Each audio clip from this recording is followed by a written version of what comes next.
Mayong adlaw mga higala. I'm Mitch and for today, I will be sharing my crème brûlée recipe. Okay, for the ingredients, I have here whole eggs and then egg yolks, vanilla extract, tapos sugar, all-purpose cream, full cream milk, and additional granulated white sugar para sa top niya later. And also I have here fresh mangoes and ramekins. So let's start. You need saucepan. Tapos, mix mo first yung milk and your all-purpose cream. Okay? So, pasimmer natin to over medium heat.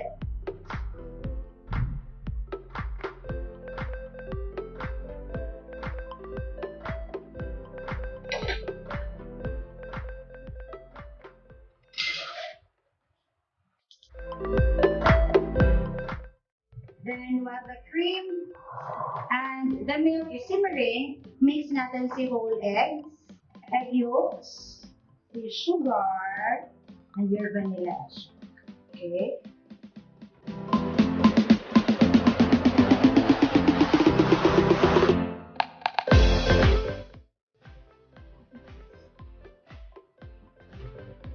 Then, once nag-simmer na, temper natin over the egg mixture.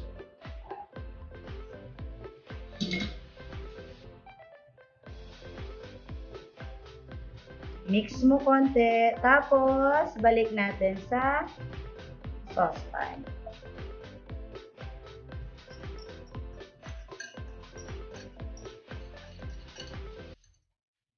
Okay? And then, continue stirring until mga 3 minutes. Okay? And after 2 to 3 minutes, turn off just until ma-melt the sugar. Okay?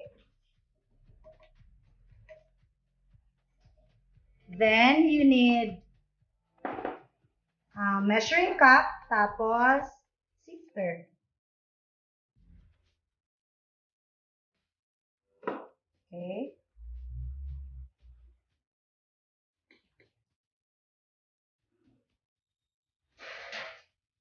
Then, I have here the ramekin.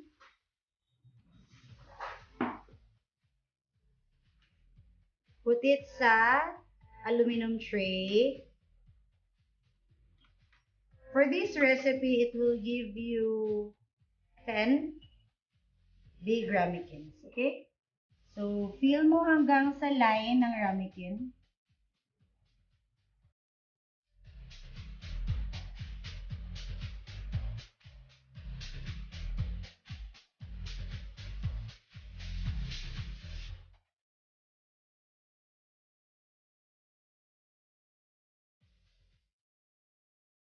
Okay, so after that, don't forget to put water sa tray. Okay?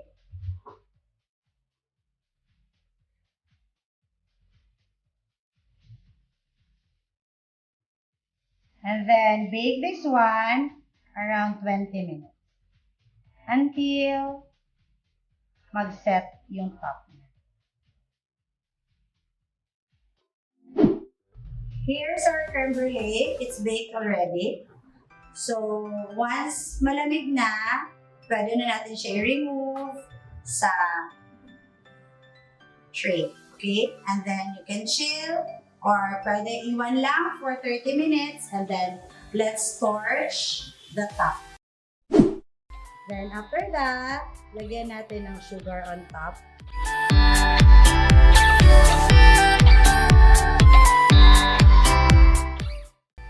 Tapos, get your torch.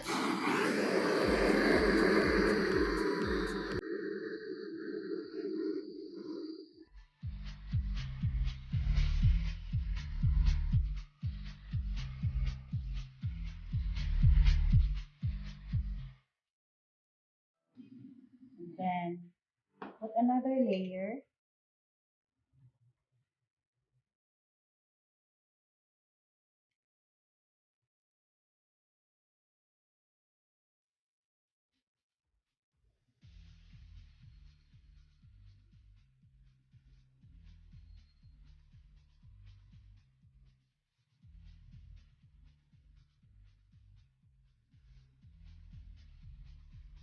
And then, let's torch it again.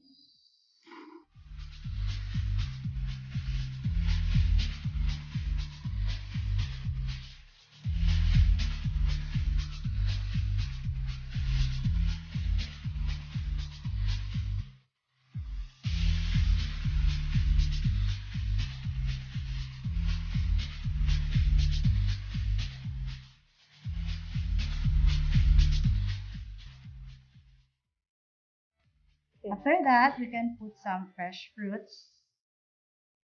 If you have strawberry, mas maganda. But since wala akong strawberry, so mint leaves lang and mango.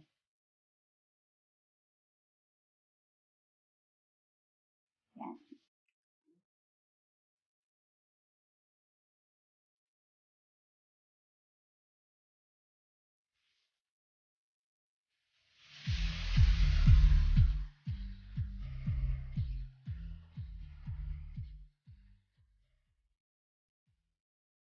There you go, our creme brulee.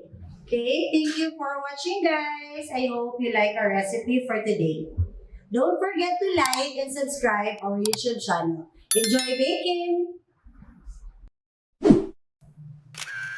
Hey!